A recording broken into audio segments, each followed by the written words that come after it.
So point number one, I call it the hero's journey. One of the things that helped me through these challenging points in my life is to take a step back. And when things aren't going right in my social life, when things aren't going good in my business, or really I feel like I don't have much direction in life, I take a step back and I laugh. I say, what if my life were up on the movie screen? What if I were sitting in the theater and each one of you were watching the movie of my life? Would you buy a ticket if literally every single day was nothing but joy and bliss? I don't think so. So the first thing to remember is a hero's journey.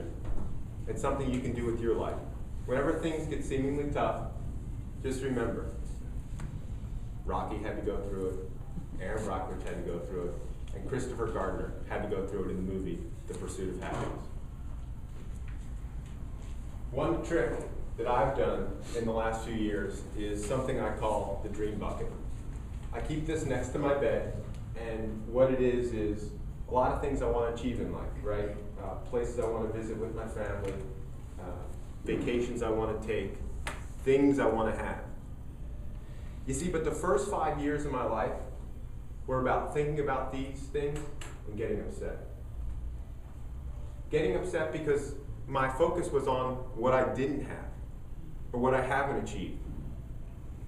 But now, I can look at this dream bucket and smile, knowing that I'm on the hero's journey. And even though this bucket may not be filled with everything I want in my life, it's the journey and it's the adventure to these things that make it all the worthwhile.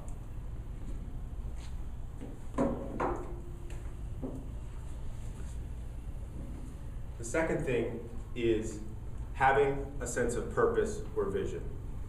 Here is a book by Eckhart Tolle, and this is just one of the many great books, and I've literally devoured, gone to every seminar and tried to read what is happiness really about.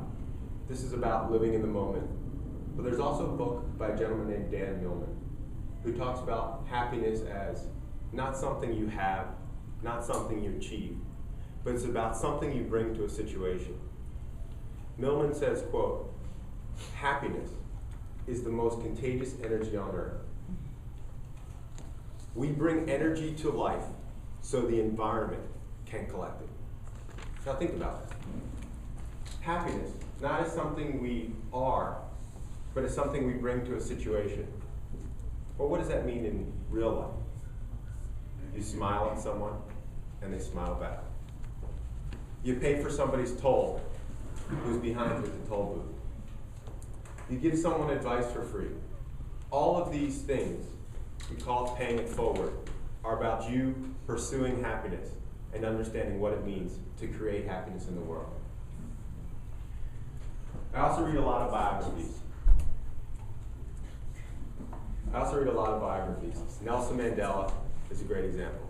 I mean, here's a gentleman who spent 27 years in prison. And at the end of those 27 years, it would be right for him to want to kill every single white person.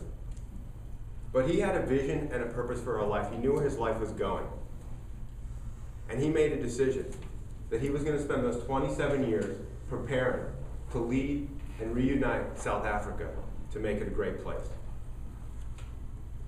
Having a vision for a purpose in life, understanding a hero's journey.